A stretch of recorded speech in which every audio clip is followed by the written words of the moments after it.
नमस्कार, मैं हूं अभिषेक तिवारी और आप देख रहे हैं सिनेमा की बात। अगर मैं आपसे पूछूं कि धर्मेंद्र की सबसे बेहतरीन फिल्म कौन सी है तो शायद आपका जवाब होगा शोले, चुप चुप के, धर्मवीर या फूल और पत्थर। आखिर ये वही फिल्में हैं जिन्होंने धर्मेंद्र को देश का सबसे बड़ा एक्शन स्टार बनाया। अगर यही सवाल फिल्म समीक्षकों और सिनेमा के जानकारों से पूछा जाए तो उनका जवाब थोड़ा अलग होगा। उनका कहना है कि धर्मेंद्र के कैरियर की सबसे बेहतरीन एक्टिंग सत्यकाम में देखने को मिली। एक ऐसी फिल्म जिसने बॉक्स ऑफिस पर भले ही रिकॉर्ड नहीं तोड़े, लेकिन अभिनय और कहानी के दम पर भारतीय सिनेमा के इतिहास में अपनी अलग पहचान बना ली। साल 1969 में रिलीज हुई सत्यकाम निर्देशक हृषिकेश मुखर्जी ने किया था। ये फिल्म सिर्फ मनोरंजन के लिए नहीं बनाई गई थी, बल्कि समाज को एक आईना दिखाने के लिए बनाई गई थी। उस दौर में जब ज्यादातर फिल्में में रोमांस, मारधार का बोलबाला था, तब हृषिकेश मुखर्जी ने एक ऐसे इंसान की कहानी पर्दे पर उतारी जो हर हाल में सच और ईमानदारी का साथ देता है। यही वजह है कि आज इस फिल्म को भारतीय सिनेमा की सबसे बेहतरीन क्लासिक फिल्मों में गिना जाता है। फिल्म में धर्म जी ने सत्यप्रिय आचार्य नाम के एक आदर्शवादी इंजीनियर का किरदार निभाया। सत्यप्रिय का मानना है कि इंसान के जीवन में सबसे बड़ी ताकत उसका चरित्र और उसकी ईमानदारी होती है। वो किसी भी कीमत पर झूठ नहीं बोलता, रिश्वत नहीं लेता और गलत काम के सामने कभी झुकता नहीं। लेकिन जैसे जैसे वो असली दुनिया में कदम रखता है, उसे एहसास होता है कि किताबों में पढ़े गए आदर्श और समाज की हकीकत में बहुत बड़ा फर्क है। हर जगह भ्रष्टाचार, बेईमानी और स्वार्थ दिखाई देता है, लेकिन वो अपने सिद्धांतों से समझौता नहीं करता।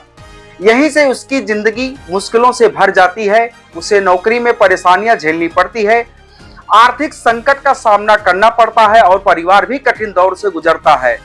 उसके अपने लोग भी उसे समझाते हैं कि अगर जिंदगी में आगे बढ़ना है तो थोड़ा समझौता करना पड़ेगा, लेकिन सत्यप्रिय के लिए सच सबसे बड़ा धर्म है।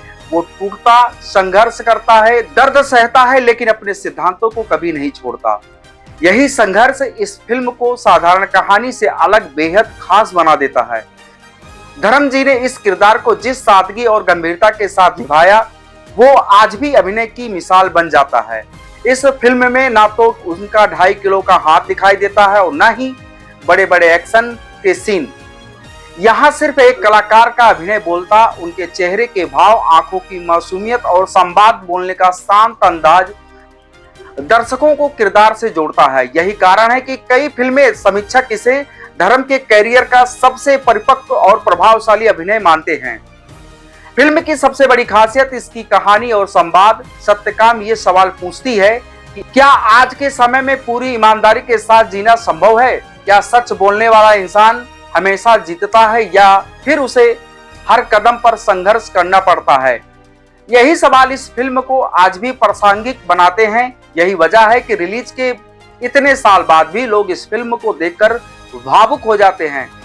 दिलचस्प बात यह है कि जब सत्यकाम रिलीज हुई थी तब ये कोई बड़ी व्यावसायिक सफलता हासिल नहीं कर सकी, लेकिन समय के साथ लोगों की सोच बदली और इस फिल्म की असली कीमत समझ में आने लगी। आज फिल्म समीक्षक, निर्देशक और अभिनय सीखने वाले छात्र इसे एक बेहतरीन उदाहरण मानते हैं। कई लोगों का मानना है कि अगर किसी को धर्मेंद्र की असल अभिनय की क्षमता देखनी है तो उसे सबसे पहले सत्यकाम देखनी चाहिए।